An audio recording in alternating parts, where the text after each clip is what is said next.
तो हम लोग स्टार्ट करते हैं वेक्टर से आज। तो वेक्टर में हम लोग सबसे पहले हेडिंग दे दीजिए वेक्टर। ठीक है, आज आपका 11th का पहला टॉपिक स्टार्ट हो गया।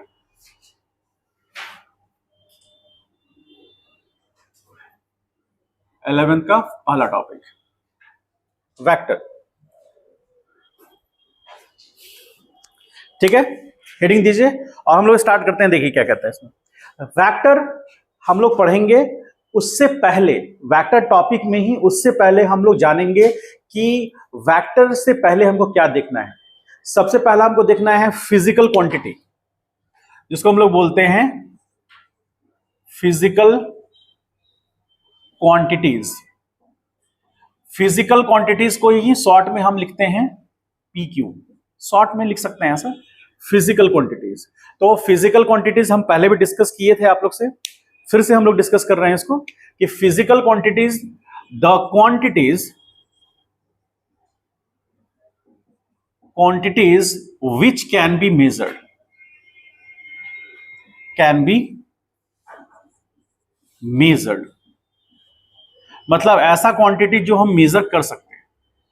सिंपल, जैसे 3 kg राइस, 3 kg चावल हम मेजर कर सकते हैं।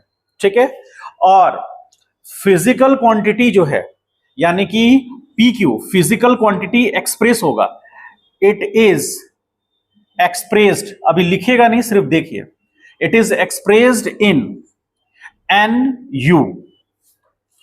NU मतलब क्या हुआ बता रहे हैं आपको। हाँ, तो N हो गया न्यूमेरिकल वैल्यू, ठीक, और U क्या हो गया, यूनिट। तो न्यूमेरिकल वैल्यू और उसका यूनिट।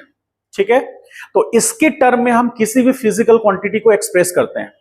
इसके टर्म में, इसका मतलब कोई फिजिकल क्वांटिटी होगा तो उसमें ये दोनों चीजें होंगी ही होंगी, तय है, ये तय है कि इसके बिना फिजिकल क्वांटिटी एक्सप्रेस नहीं हो सकता। अब इसमें कुछ और भी ऐड होगा तो हम उसको और कुछ नाम देंगे। पहले हम फिजिकल क्वांटिटी को न्यूमेरिकल वैल्यू और उसके यूनिट में ही हम एक्सप्रेस करेंगे।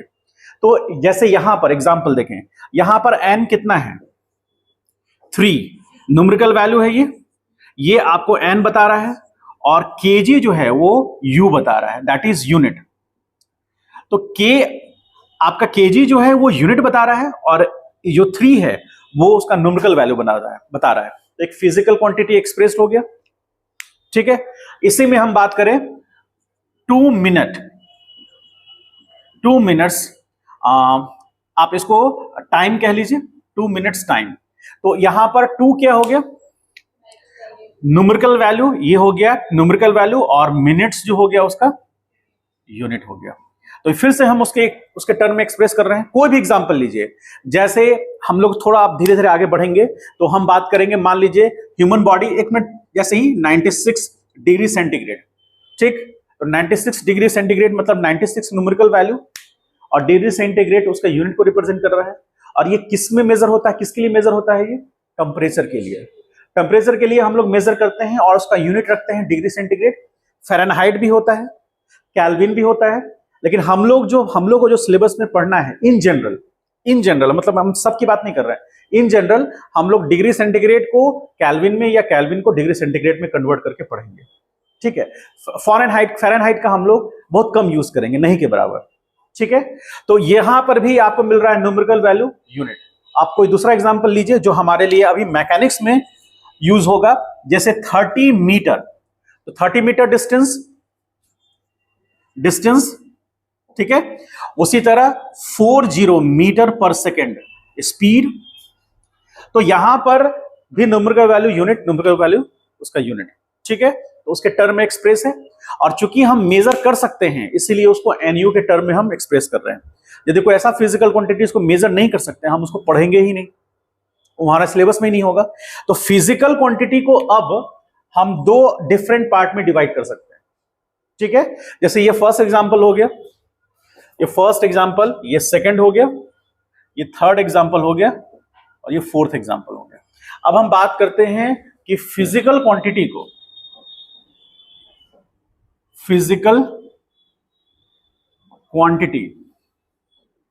तो फिजिकल क्वांटिटी को हम दो अलग पार्ट में डिवाइड कर सकते हैं।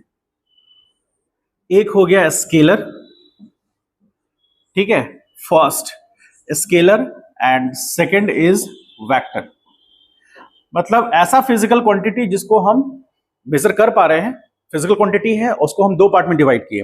तो आपको मैंने क्या बोला था कि न्यूमेरिकल वैल्यू और उसका यूनिट तो रहेगा ही रहेगा, क्योंकि वो फिजिकल क्वांटिटी स्केलर में भी होगा, वेक्टर में भी होगा, क्योंकि वो फिजिकल क्वांटिटी है। तो वेक्टर भी फिजिकल क्वांटिटी है और स्केलर भी। तो अब हमको ये समझना है यहां पर स्केलर में, यहां पर simply those physical quantity which is completely expressed in NU form। मतलब समझ में आया? ऐसा फिजिकल क्वांटिटी जो कंप्लीटली एक्सप्रेस्ड हो जाता है एनयू के फॉर्म में, मतलब न्यूमेरिकल वैल्यू और उसके यूनिट में, बाकी उसके अलावा कुछ बताने की जरूरत नहीं है। उसका न्यूमेरिकल वैल्यू पता होगा, उसका यूनिट पता होगा, वो फिजिकल क्वांटिटी एक्सप्रेस्ड हो जाएगा। जैसे मैंने यहां क्या लिखा है, 30 मीटर डिस्टेंस, ठीक है, और इसका मतलब ये हो गया कि 30 उसका न्यूमेरिकल वैल्यू, मीटर उसका यूनिट हो गया, डिस्टेंस एक्सप्रेस्ड हो गया। डिस्टेंस को और कोई चीज की जरूरत नहीं है, तो एनयू के फॉर्म में एक्सप्रेस्ड हो गया, ठीक है। मतलब इसको हम एक और कैसे लिख सकते हैं पॉइंट से, कि एनयू फॉर्म में और हैविंग मैग्नीट्यूड ओनली, मतलब ऐसा फिजिकल क्वांटिटी जिसके पास सिर्फ क्या होगा, मैग्नीट्यूड होगा, उससे फिजिकल क्वांटिटी को हम क्या बोलेंगे, स्केलर, क्योंकि एनयू वैल्यू ही मैग्नीट्यूड कहलाता है, magnitude of the physical quantity. जो फिजिकल क्वांटिटी है उसका मैग्नीट्यूड कहलाता है एनयू। तो उसमें हम एक्सप्रेस कर दिए इसको, ठीक है। अब इसमें एग्जांपल हम ऐसा समझें कि अब हम बात करेंगे वेक्टर का। तो वेक्टर में हम हल्का सा अंडरस्टैंडिंग ये रखते हैं कि इसका मतलब है कि वेक्टर जो है वो स्केलर से कुछ मामलों में अलग है। इसका मतलब न्यूमेरिकल वैल्यू तो उसमें भी है, यूनिट उसमें भी है, लेकिन एक चीज और उसमें ऐड करना पड़ेगा, डायरेक्शन। और फिर हम जब आगे पढ़ेंगे तो एक चीज और ऐड करेंगे उसमें, क्या बोलिए, पढ़े ना, बताओ। देखिए, न्यूमेरिकल वैल्यू यूनिट उसका मैग्नीट्यूड हो गया, उसका डायरेक्शन, दो चीज आप बता दिए। न्यूमेरिकल वैल्यू यूनिट मैग्नीट्यूड हो गया, एक ही हो गया, डायरेक्शन आपने दो चीज बता दिया। तीसरा चीज हम लोग बात करेंगे कि वो वेक्टर्स लॉ को फॉलो करना चाहिए। ऐसे बहुत सारे फिजिकल क्वांटिटी हैं जिनके पास मैग्नीट्यूड भी है, डायरेक्शन भी है, लेकिन वो वेक्टर्स लॉ को फॉलो नहीं करता है, ठीक है। उसका बहुत सिंपल एग्जांपल देके हम आगे बताएंगे आपको। अभी आप यहां पर सिर्फ ये देखिए कि ये सीक्वेंस हम ले रहे हैं किसके लिए, स्केलर के लिए। स्केलर के लिए न्यूमेरिकल वैल्यू उसका और यूनिट सफिशिएंट है उसको एक्सप्रेस करने के लिए। अब जैसे हम आपको एक छोटा सा एग्जांपल लेके बताए कि मान लीजिए कि आपको आपके घर हमको जाना है, हम जनरली ये एग्जांपल लेते हैं, बहुत ही कॉमन एग्जांपल है। आपके घर मुझे जाना है, मान लीजिए इंस्टीट्यूट से आपका घर 5 किलोमीटर है, ठीक है। तो 5 किलोमीटर, तो 5 हो गया न्यूमेरिकल वैल्यू और किलोमीटर हो गया उसका यूनिट। तो ये तो स्केलर क्वांटिटी हुआ। तो आपके घर जाना है तो हम 5 किलोमीटर चले गए, लेकिन तभी भी हम आपके घर नहीं पहुंच सकते हैं, ठीक है, क्योंकि आपके घर पहुंचने के लिए हमको डायरेक्शन का पता होना जरूरी है।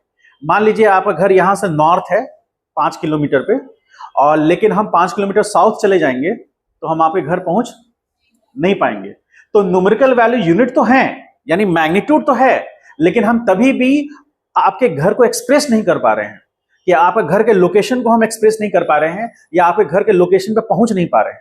इसका मतलब है कोई और फैक्टर भी है जो जरूरी है ये डिसाइड करने के लिए कि आपका घर कहां पर है। मेरी बात समझ में आए? और वो फैक्टर क्या ऐड करना पड़ेगा, डायरेक्शन। आपका घर 5 किलोमीटर है, स्केलर वैल्यू है, आपके घर पहुंचना है, तो हमको उसका डायरेक्शन भी पता होना चाहिए। इसका मतलब है कि थर्ड फैक्टर हमको ऐड करना पड़ेगा जो उसका डायरेक्शन है। तो हम इसमें वेक्टर में सिंपली लिखते हैं, अभी हम इसको एक बार और एक्सप्रेस करेंगे। तो वेक्टर में लिखते हैं the physical quantity which requires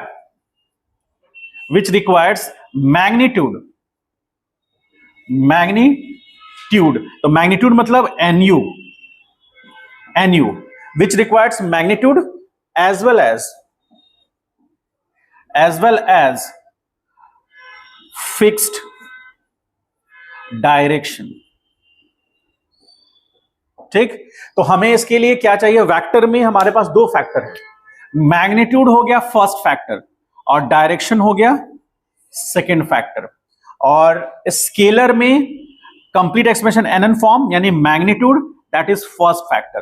तो वेक्टर के लिए दो फैक्टर जरूरी है, स्केलर के लिए एक फैक्टर जरूरी है। ठीक है, तब हम उसको एक्सप्रेस कर सकते हैं। तो इसमें यदि हम एग्जांपल में यहां लिखें, एग्जांपल में 30 किलोमीटर डिस्टेंस, ठीक है, तो यहां पर हमको डिस्टेंस, तो यहां 30 किलोमीटर डिस्टेंस लिखे, यहां पर क्या लिखना पड़ेगा, यहां पर एग्जांपल में 30 किलोमीटर डिस्प्लेसमेंट इन, या फिर 30 kilometre distance in north direction. North direction में लिखने का मतलब क्या हुआ कि हमारे दो फैक्टर बोले थे, तो 30 किलोमीटर पहला फैक्टर हो गया और नॉर्थ डायरेक्शन सेकंड फैक्टर हो गया। तब हम वेक्टर को डिफाइन कर पा रहे हैं। यदि 30 किलोमीटर सिर्फ लिख देंगे तो वो उसका मैग्नीट्यूड रिप्रेजेंट करेगा। इसका मतलब है कि 30 किलोमीटर जो डिस्टेंस है that is simply replicated bye scalar value. वो सिंपली क्या रिप्रेजेंट कर रहा है, स्केलर वैल्यू को रिप्रेजेंट कर रहा है। और जब हमने उसमें डायरेक्शन को इंट्रोड्यूस कर दिया तो यही स्केलर वैल्यू को मिल गया एक डायरेक्शन, और ये कंप्लीटली क्या बन गया, वेक्टर बन गया। इसका मतलब है कि वेक्टर हमारे लिए दो डिफरेंट पार्ट में डिवाइड कर सकते हैं उसको, पहला मैग्नीट्यूड और दूसरा डायरेक्शन। तो वेक्टर डिफाइंड हो जाएगा। समझ पाए इतना तक? अब छोटा सा एक पॉइंट से हम लोग एक्सप्लेन करते हैं।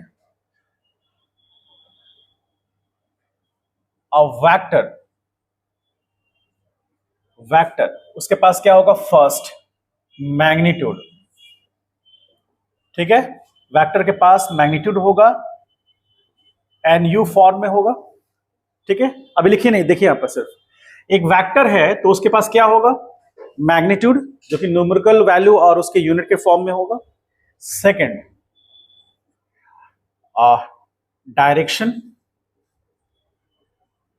डायरेक्शन होगा। ठीक, third follow,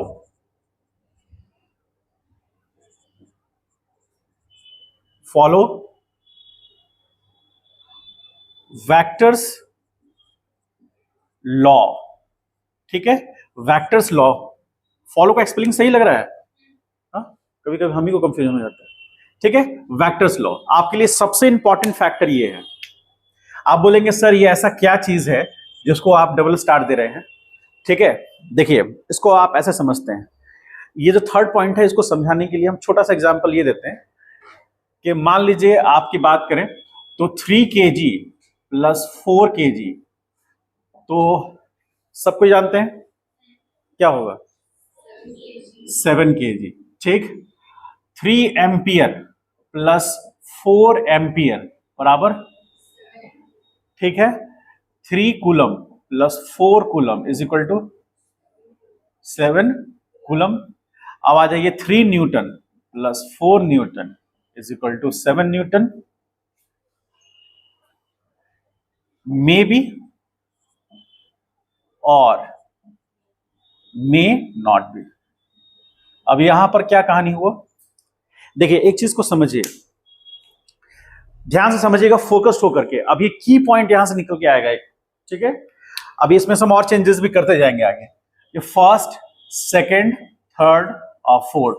first, second, third में क्या हुआ, फर्स्ट, सेकंड, थर्ड एग्जांपल में सिंपल एक स्केलर क्वांटिटी है और वैसा ही सेम स्केलर क्वांटिटी ये भी है। मतलब जो न्यूमेरिकल वैल्यू यूनिट इसका है तो न्यूमेरिकल वैल्यू में सिर्फ चेंज है, यूनिट सेम है। तो सेम यूनिट के फिजिकल क्वांटिटी को हम ऐड कर दिए, यहां भी सेम यूनिट के फिजिकल क्वांटिटी को ऐड कर दिए, यहां पर भी वही काम किए। चूंकि ये स्केलर था इसलिए डायरेक्टली सिंपल एल्जेब्रिक एडिशन से हम उसको ऐड कर दिए। सिंपल एल्जेब्रिक एडिशन क्या कहता है, 3 + 4 7 होगा, 10 + 10 20 होगा, 7 + 4 कितना होगा, 11 होगा। ये सिंपल एल्जेब्रिक एडिशन हुआ। लेकिन जब हम बात करते हैं वेक्टर का, क्योंकि हमको पता है फोर्स कैसा फिजिकल क्वांटिटी है, वेक्टर है, आप लोग पढ़े हैं 9th क्लास में पढ़ चुके हैं उसको। तो फोर्स एक कैसा फिजिकल क्वांटिटी है, वेक्टर है। तो 3 न्यूटन प्लस 4 न्यूटन, यहां 7 न्यूटन लिखे हैं, मे और मे नॉट बी। अब 7 न्यूटन की जगह पर ये 1 न्यूटन भी हो सकता है, ठीक है, क्योंकि ऐसा हो सकता है कि 3 न्यूटन प्लस 4 न्यूटन मिल करके 1 न्यूटन आ जाए। हम अभी बताते हैं कैसे आएगा। 3 प्लस 4 7 भी हो सकता है, 3 प्लस 1 1 भी हो सकता है। चूंकि यह वेक्टर क्वांटिटी है, इसलिए सिंपल अलजेब्रिक एडिशन से हम उसको ऐड नहीं कर सकते। तो आप बोलिएगा सर क्यों नहीं कर सकते, 3 प्लस 4 तो 7 लिख ही दिए हैं आप। ये सिंपल अलजेब्रिक एडिशन से नहीं आया है 3 प्लस 4 इक्वल टू 7, ये सिंपल अलजेब्रिक एडिशन से नहीं आया है। आपको लग रहा है कि वो आया है, लेकिन आया नहीं वो। और 3 प्लस 4 1 कैसे आ गया, तो ये ऑब्वियसली सिंपल अलजेब्रिक एडिशन होता तो 3 प्लस 4 कभी भी 1 नहीं होता। कभी होता नहीं होता, वो साथ ही होता। तो इसीलिए चूंकि वेक्टर क्वांटिटी, ये फोर्स कैसा क्वांटिटी है, वेक्टर क्वांटिटी है, तो वो तीनों चीज को फॉलो करेगा, तभी तो उसको वेक्टर बोलेंगे। इसके पास मैग्नीट्यूड है, न्यूमेरिकल और यूनिट वैल्यू में तो है, डायरेक्शन है, फोर्स के पास प्रॉपर डायरेक्शन होता है, आगे हम लोग डिस्कस भी करेंगे उसको, और फॉलो कर रहा है वेक्टर्स लॉ को। ये वेक्टर्स लॉ को फॉलो कर रहा है कि नहीं कर रहा है, उसके अकॉर्डिंग ये रिजल्ट आए, ठीक है। तो जैसे हम आपको पहले भी एग्जांपल दिए हैं, आप मान लीजिए जैसे खड़े हैं, आपका एक फ्रेंड है, वो इधर 3 न्यूटन से खींच रहा है, फोर्स लगा रहा है फर्स्ट फ्रेंड, और सेकेंड फ्रेंड भी इसी डायरेक्शन में, डायरेक्शन सेम है, दोनों सेम डायरेक्शन में 3 न्यूटन प्लस 4 न्यूटन, दोनों एक डायरेक्शन में फोर्स लगा रहा है। तो आपका बॉडी जो है वो पॉजिटिव एक्स या जो भी इस डायरेक्शन को मानिए, उसमें आपका बॉडी 7 न्यूटन से आगे जाएगा, जाएगा ना। आप 4 प्लस 3 ऐड करेंगे तो ये पूरा 7 न्यूटन का बॉडी पर फोर्स लगेगा और आपका बॉडी तेजी से उधर जाएगा। तो यहां पर क्या हुआ, 3 प्लस 4 7 हो गया, ठीक है। लेकिन आपका जो एक फ्रेंड है, मान लीजिए कि 3 न्यूटन जिसका जो फोर्स लगा रहा था, उसने अपना डायरेक्शन उल्टा कर लिया, तो अभी 4 न्यूटन इधर लग रहा है, 3 न्यूटन इधर लग रहा है, तो 4 न्यूटन 3 न्यूटन। अब आपका बॉडी पे जो फोर्स लगेगा वो कितना न्यूटन का लगेगा, लग तो रहा है 3 प्लस 4, लेकिन उसका नेट जो रिजल्ट निकल के आएगा वो 1 न्यूटन होगा, और 1 न्यूटन उधर होगा जिधर 4 न्यूटन का फोर्स लग रहा है, डायरेक्शन उसका उधर होगा। तो आपका एक फ्रेंड मान लीजिए 4 न्यूटन इधर लगा रहा है, 3 न्यूटन इधर लगा रहा है। अब रिजल्ट क्या हुआ, आपके बॉडी पर 1 न्यूटन का फोर्स लग रहा है, और आपका बॉडी पहले जो 7 न्यूटन के फोर्स से जा रहा था, अब 1 न्यूटन के फोर्स से जाएगा, तो स्पीड स्लो हो जाएगा और उसी डायरेक्शन में जाएगा जिधर नेट फोर्स लग रहा है। तो 3 प्लस 4 इस केस में क्या हुआ, 1 हुआ। क्यों हुआ, हाँ, इसका मतलब है कि डायरेक्शन डोमिनेट कर गया, जो यहां पर कहीं नहीं था। तो डायरेक्शन डोमिनेट कर गया मतलब डायरेक्शन के चेंज करने से आपके फोर्स का जो मैग्नीट्यूड है उसमें चेंज आ गया, यानी फोर्स में चेंजेस आ गया। तो इसका मतलब यह है कि ये चीजें तो ठीक हैं, ये चीजें ठीक हैं, वेक्टर्स लॉ को भी फॉलो करना चाहिए, क्योंकि वेक्टर्स लॉ ये बताएगा कि क्यों 1 न्यूटन होगा। आगे हम लोग इसको पढ़ेंगे पूरा, सिंपल अलजेब्रिक एडिशन से काम नहीं चलेगा, आगे हम लोग पूरा का पूरा वेक्टर्स लॉ पढ़ेंगे, ठीक है। जो वेक्टर्स का पूरा लॉ पढ़ेंगे तो कौन कौन पढ़ेंगे, जो अलजेब्रिक लॉ हैं वेक्टर्स के, एक vector addition, vector subtraction, vector multiplication, ठीक है। जैसे हम लोग पढ़ते हैं अलजेब्रा में एडिशन, सब्ट्रैक्शन, मल्टीप्लिकेशन, डिवीजन पढ़ते हैं ना बेसिकली, तो यहां पर हम डिवीजन नहीं पढ़ेंगे। क्यों नहीं पढ़ेंगे, क्योंकि आप ऐसे समझ लीजिए कि मल्टीप्लिकेशन में ही डिवीजन आ गया, 3 इंटू 1/4, आप 3/4 करिए या 3 को 1/4 से मल्टीप्लाई कर दीजिए। तो इसलिए हम लोग को डिवीजन में पढ़ने की जरूरत नहीं है, सिर्फ मल्टीप्लिकेशन से काम चल जाएगा। तो वेक्टर्स, इसमें जो वेक्टर्स लॉ हैं that is vector algebra,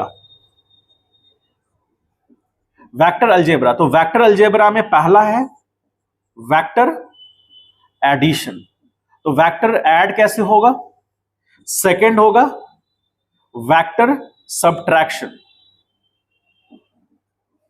vector subtraction, subtract कैसे होगा, थर्ड होगा वेक्टर मल्टीप्लिकेशन, मल्टीप्लिकेशन। तो वेक्टर का मल्टीप्लिकेशन कैसे होगा, ये 3 बेसिक हमारे पास टूल हैं जिससे हम लोग वेक्टर अलजेब्रा को कंप्लीट करेंगे, और यही वेक्टर अलजेब्रा को जो रिप्रेजेंट कर रहा है यही वेक्टर्स लॉ है। इसी में हम लोग अलग अलग लॉ देखेंगे, समझ पाए इस बात को? लेकिन कोई भी फिजिकल क्वांटिटी एक वेक्टर कब होगा? जब ये वो तीनों को फॉलो करेगा। अब जैसे करंट इलेक्ट्रिसिटी, आप लोग चूंकि 10th क्लास में पढ़ चुके हैं इसलिए उसका एग्जांपल ले रहे हैं। करंट इलेक्ट्रिसिटी मान लीजिए, सपोज करें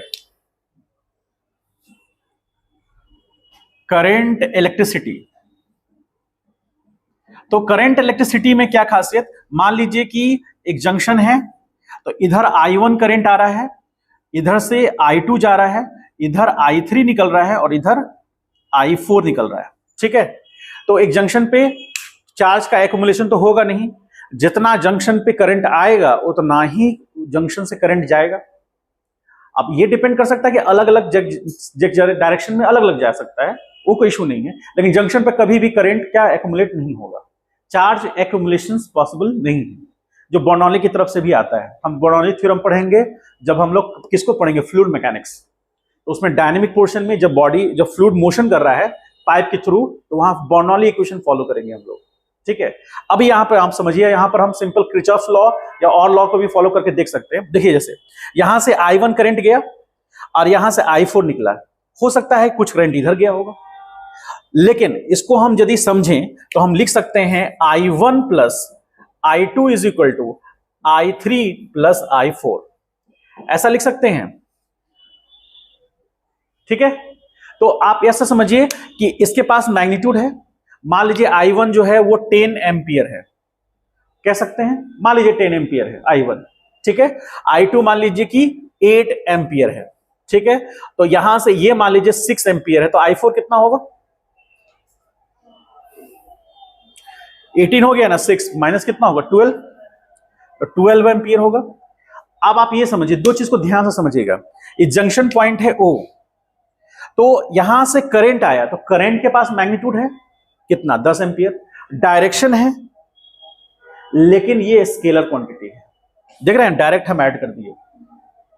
क्यों है, क्योंकि तीसरा कंडीशन फॉलो नहीं करता है, मैग्नीट्यूड भी है इसके पास, डायरेक्शन भी है, I2 का डायरेक्शन देखिए इधर है, देख रहे हैं, ऐसे एरो बनाते हैं, याद है आप लोग 10th में पढ़े तो एरो बनाए हैं ना, तो एरो क्या रिप्रेजेंट करता है, डायरेक्शन। आप कह सकते हैं, कोई भी आदमी देख कर इसको कह सकता है कि सर करंट जो है ये I1 जो है वो नीचे तरफ फ्लो कर रहा है, I2 जो है वो पॉजिटिव एक्स में फ्लो कर रहा है, और I4 जो है वो नेगेटिव वाई में जा रहा है। आप इस बात को देख के प्रेडिक्ट कर सकते हैं। तो एक ऐसा क्वांटिटी जिसके पास मैग्नीट्यूड है, कैसे, 10 एम्पियर, 10 हो गया उसका न्यूमेरिकल वैल्यू, एम्पियर उसका यूनिट वैल्यू हो गया, डायरेक्शन है, लेकिन वो वेक्टर्स लॉ को फॉलो नहीं करता है, इसीलिए हम उसको डायरेक्टली सिंपल अलजेब्रिक से ऐड कर दिए। कैसे ऐड किए, तो ये प्लस ये बराबर I3 बस I4 होगा, हम डायरेक्ट ऐड करके उसको निकाल लिए। लेकिन यदि ये वेक्टर होता तो हम ऐसा नहीं कर पाते। बात समझ में आया? तो ये वेक्टर्स लॉ का जो है वो रोल है जिसका कारण से हम इसको ऐड नहीं कर सकते। ठीक है, तो ये वेक्टर का हो गया, मतलब वेक्टर क्यों पढ़ना है हमको, और वेक्टर्स के ये लॉ क्या मायने रखते हैं, हम अभी वो बताएं। अब आपको हम स्टार्ट करेंगे कि वेक्टर दिखेगा कैसा, रिप्रेजेंट कैसा होगा, उसका सिंबॉलिक वैल्यू क्या होगा, और उसका अलजेब्रिक जो सिंबॉलिक वैल्यू है वो, और उसको रिप्रेजेंटेशन कैसे करेंगे, वो हम लोग डिस्कस करेंगे अभी। ठीक है, इसको लिख लीजिए।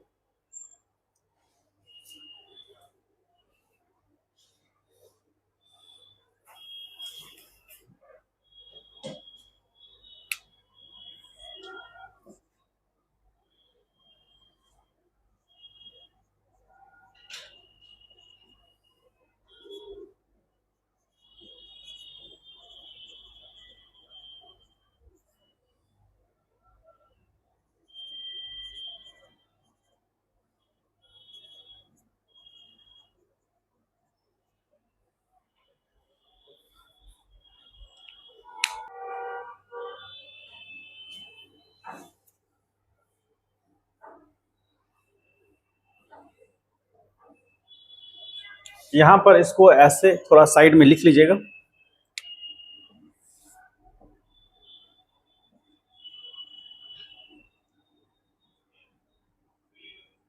स्केलर एडिशन है ये, ठीक है, और ये क्या है, वेक्टर एडिशन है। तो वेक्टर एडिशन और स्केलर एडिशन में हल्का सा आपको डिफरेंस समझ में आ गया होगा, है ना। स्केलर एडिशन सिंपली ऐड हो जाएगा, माइनस है तो सीधे में माइनस हो जाएगा। जैसे 10 ampere minus 4 ampere, 6 ampere current मिलेगा आपको। या मान लीजिए 10 माइक्रोकूलम चार्ज है, उसमें से हम -2 माइक्रोकूलम चार्ज कर दें, तो उसको ऐड कर दें तो आपको वो माइनस होगा और वो 8 माइक्रोकूलम चार्ज होगा ना। जैसे मान लीजिए कि एक एटम है, उसमें 10 माइक्रोकूलम चार्ज है, प्लस चार्ज है, और 10 माइक्रोकूलम ही नेगेटिव यानी कि इलेक्ट्रॉन है, तो वो जो एटम होगा वो इलेक्ट्रिकली न्यूट्रल होगा कि नहीं होगा। कैसे किए, ऐड कर दिए, तो ऐड होने में क्या हो गया, उतना ही इलेक्ट्रॉन था उतना ही प्रोटॉन था, ऐड होकर 0 हो गया, इलेक्ट्रिकली न्यूट्रल हो गया। तो इसका मतलब ये थोड़ी ना हुआ कि वहां पर इलेक्ट्रॉन नहीं है लेकिन न्यूट्रल है, इसका मतलब उतना ही प्रोटॉन उसको बैलेंस कर दिया। तो चूंकि वो हम लोग ऐसे ही उसको स्केलर वैल्यू की तरह ऐड कर लेते हैं। यदि वेक्टर होता तो हमको डायरेक्शन देखना पड़ जाता। अब हम लोग वही चीज आगे करने वाले हैं। तो वेक्टर दिखेगा कैसा, रिप्रेजेंट कैसे होगा, हम लोग अपने उसको अपने नोटबुक में या बुक में हम उसको रिप्रेजेंट कैसे करेंगे, अभी हम वो देख रहे हैं। फिर रिप्रेजेंट करेंगे, फिर आगे उसके प्रॉपर्टीज को फॉलो करेंगे। प्रॉपर्टीज मतलब कैसा वो उसका बिहेवियर है, ठीक है। आइए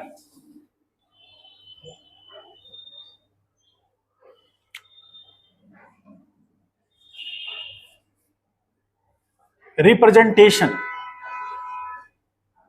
of vector, representation of vector यानी कि वेक्टर को हम रिप्रेजेंट कैसे करेंगे, ठीक है।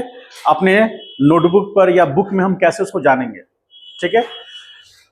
तो एनसीईआरटी में आप जाइएगा, एनसीईआरटी में आप जाइएगा तो आपको पता चलेगा उसमें कि मान लीजिए कोई लेटर है, कोई अल्फाबेट है, अल्फाबेट, ठीक है, कोई अल्फाबेट है, तो क्या लिखते हैं उसमें, मान लीजिए ए, तो ए को हाईलाइट कर दिया हमने डार्क कलर से, एकदम डार्क कलर से कर दिया, ठीक है।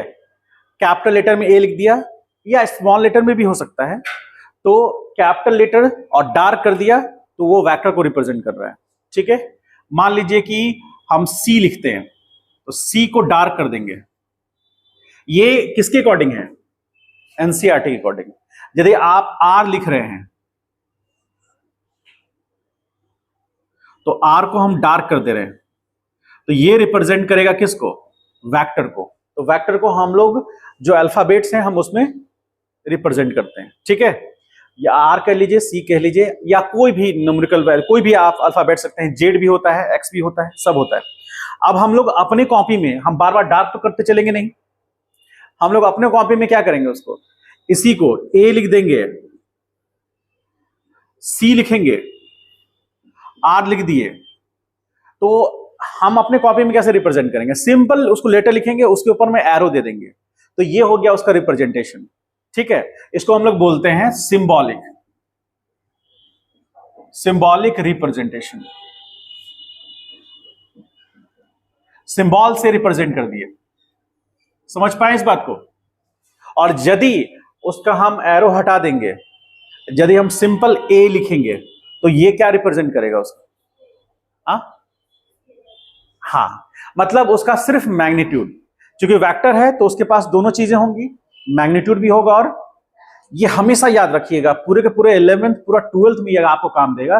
वेक्टर है तो दो चीज होगा, मैग्नीट्यूड, डायरेक्शन, और थर्ड नंबर पे आ जाएगा कि वो वेक्टर्स लॉ को फॉलो करेगा, ये तय है। यदि वो वेक्टर्स लॉ को फॉलो नहीं कर पाया तो वो वेक्टर होगा ही नहीं, भले ही उसके पास मैग्नीट्यूड और डायरेक्शन क्यों ना हो। और यदि वेक्टर है तो मैग्नीट्यूड डायरेक्शन तो होगा ही, ठीक है। तो अभी हम बात कर लेंगे यहां पर, तो यहां पर हम बात करें उसका डायरेक्शन नहीं है, इसके पास सिर्फ मैग्नीट्यूड है, ठीक है। यदि हम सी के ऊपर से एरो हटा देंगे तो वो सिर्फ क्या रिप्रेजेंट करेगा, मैग्नीट्यूड को। अब हम वेक्टर को ग्राफिकली, अब ये सिंबॉलिकली हो गया, अब हम ग्राफिकली रिप्रेजेंट कर रहे हैं, ग्राफिकल रिप्रेजेंटेशन।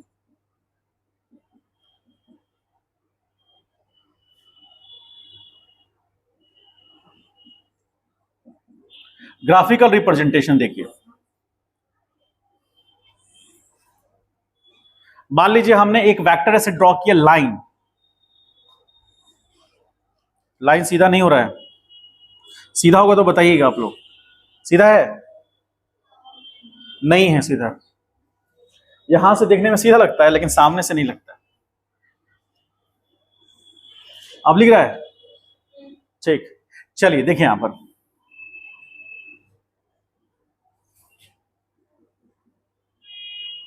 एरो देखा है आपने, एरो। तो ये जो पॉइंट है, इस पॉइंट को मान लीजिए ए और इस पॉइंट को मान लीजिए बी, जो राउंड पॉइंट बनाया हमने, तो ये उसका है टेल पॉइंट, ठीक। और ये क्या है, हेड पॉइंट, ठीक है। और ए से बी का दूरी, ए से बी का दूरी ये रिप्रेजेंट कर रहा है मैग्नीट्यूड। और किसके फॉर्म में होगा,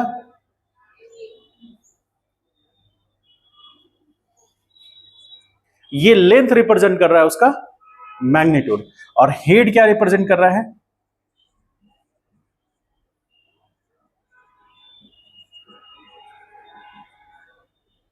डायरेक्शन ऑफ वेक्टर, ठीक है।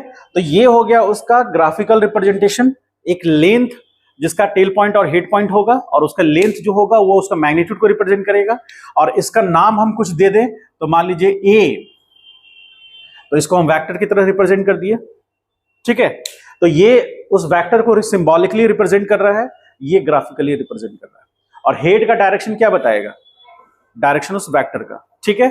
अब छोटा सा एक बात कहें, एग्जाम्पल लेकर के, एक छोटा सा एग्जाम्पल, मान लीजिए कि ये एक वेक्टर है जिसको हम मान लेते हैं पी वेक्टर, ठीक है।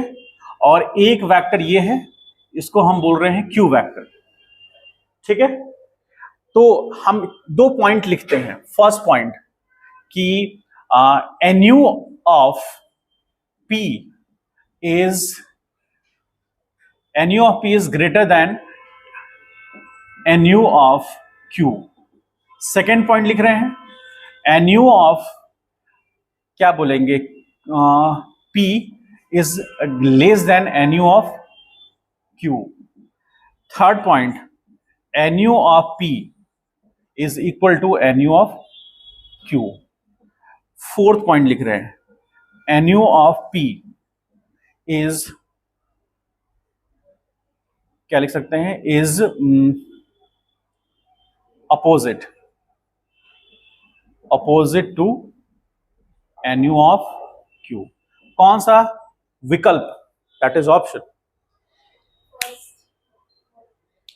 NU of P is greater than, लिख सकते हैं ये NU मतलब उसका मैग्नीट्यूड। तो मैग्नीट्यूड किसका ज्यादा लग रहा है आपको, P का। और ये स्टेटमेंट ही गलत है। स्टेटमेंट क्या कर रहा है, NU of P is opposite to NU of Q। तो NU तो मैग्नीट्यूड हो गया ना, तो मैग्नीट्यूड अपोजिट नहीं हो सकता ना, डायरेक्शन अपोजिट हो सकता है। तो ये स्टेटमेंट ही गलत है ये तो। और ये तो आपको देख के लग ही रहा है कि इसका तो Q का वैल्यू ज्यादा नहीं है, छोटा है उससे, इसलिए पहला ऑप्शन। अब आप इससे पता कर सकते हैं इसको रिप्रेजेंट कैसे करेंगे हम, ये तो आप देख रहे हैं, रिप्रेजेंट कैसे करेंगे कि mod of P vector, mod मतलब मैग्नीट्यूड, क्योंकि मॉड के अंदर का कोई भी वैल्यू नेगेटिव नहीं हो सकता। मॉड एक ऑपरेटर है, ठीक है, जैसे साइन थीटा, तो साइन ऑपरेटर है, ठीक है। तो मॉड एक ऑपरेटर है, वो ऑपरेटर क्या करता है कि किसी वैल्यू में लग करके ना, यदि उसका नेगेटिव वैल्यू भी है तो उसको पॉजिटिव कर देता है। जैसे -3 का मॉड लगाएंगे ना, तो रिजल्ट हमको 3 मिलेगा, ठीक है। तो मॉड का मतलब ये हो गया कि किसी भी वैल्यू को पॉजिटिव कर देना, या यदि उसका वैल्यू मिनिमम हो सकता है तो 0 कर देना।